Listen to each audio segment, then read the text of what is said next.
Number 3. Elliot Silverstein, a visionary director in both television and film, passed away at the age of 96 on November 25 in Los Angeles. Born in Boston, Silverstein's significant contributions to the industry included championing the director's cut as part of the Directors Guild of America's Bill of Creative Rights, making him a trailblazer in cinema.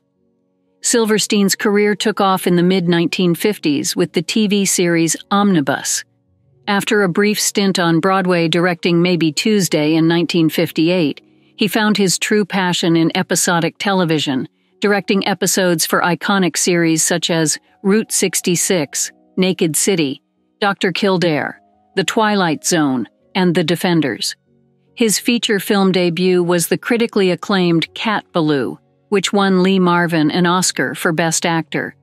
Silverstein's creative vision and perseverance were key in casting Marvin and incorporating a Greek chorus into the film, adding a distinct and memorable element to the movie. He followed this success with A Man Called Horse in 1970, starring Richard Harris, which became a classic in the action genre and spawned several sequels.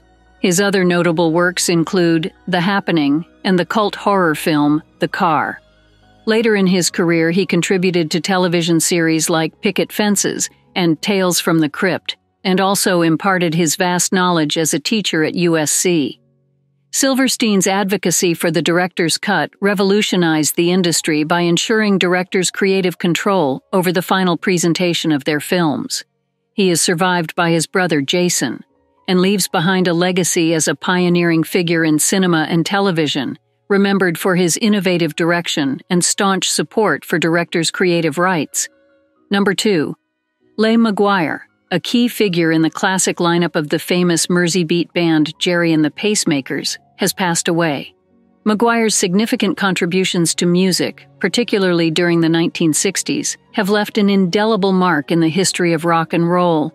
Born in Wallasey, Merseyside, his musical career initially began with the tenor saxophone, playing for the Vegas Five, which later became the Undertakers. In 1961, Maguire joined Gerry and the Pacemakers, replacing the original pianist Arthur McMahon, marking the start of a legendary era in music.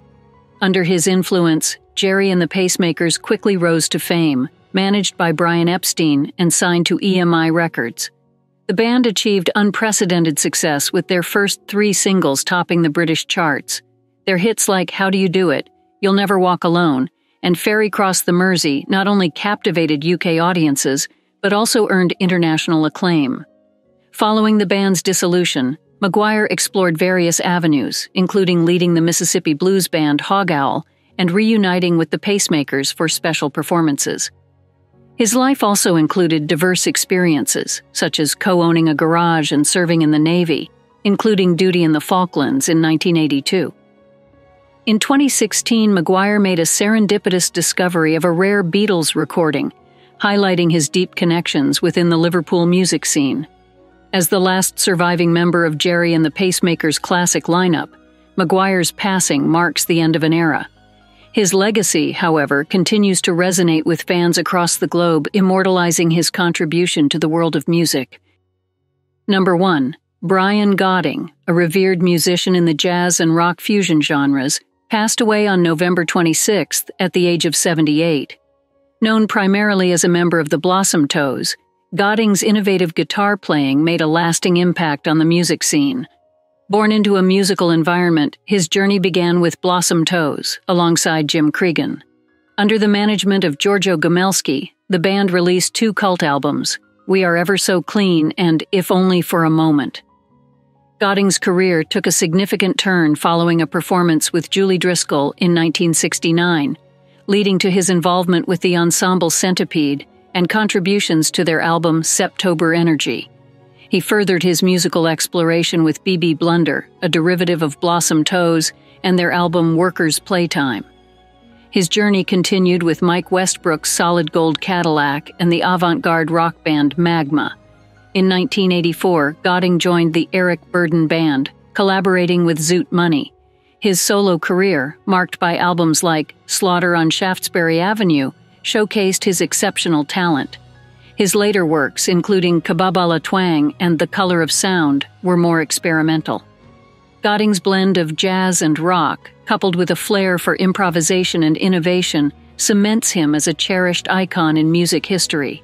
Breaking news.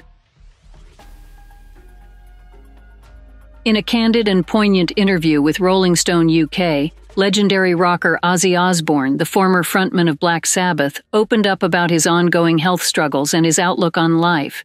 At 74, Osbourne, who has been battling Parkinson's disease and coping with the aftermath of a severe fall in 2019, shared his thoughts on mortality, his past, and his hopes for the future. Osbourne, known for his larger-than-life persona and often referred to as the Prince of Darkness, reflected on the limited time he believes he has left. "At best, I've got 10 years left," he stated, acknowledging the swift passage of time, especially in the later years of life. This revelation comes amid a tumultuous period marked by multiple health setbacks, including several back surgeries that stemmed from a fall that worsened his pre-existing injuries from a 2003 bike crash. The surgeries, intended to alleviate his condition, unfortunately had adverse effects. Osbourne described the aftermath of these procedures as leaving him nearly crippled, with a tumor being discovered during one of the operations. This series of health issues has significantly impacted his balance and overall physical state. Despite these challenges, Osbourne's spirit remains undaunted. He humorously pondered his own survival, given his notorious history with drug and alcohol abuse, contrasting his fate with that of some of his late friends. "Why am I the last man standing?" he questioned, expressing a mix of surprise and gratitude for his continued existence.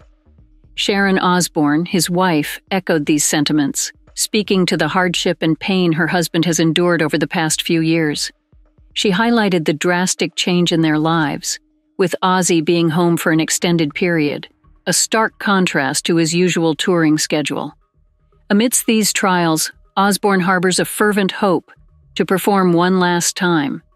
Despite acknowledging the possibility that he may never return to regular touring, he yearns for the opportunity to bid a proper farewell to his fans, whom he affectionately considers his extended family.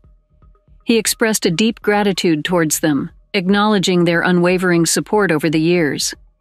"If I can't continue doing shows on a regular basis, I just want to be well enough to do one show where I can say, 'Hi guys, thanks so much for my life,'" Ozzy articulated. This statement encapsulates his desire to connect with his fans one final time, a testament to the profound bond he shares with them. His goal to give one last performance, even if it means expending his remaining energy, highlights his dedication and love for his craft and his fans. Ozzy Osbourne, a legend in the music world, continues to inspire with his resilience and unyielding spirit in the face of adversity.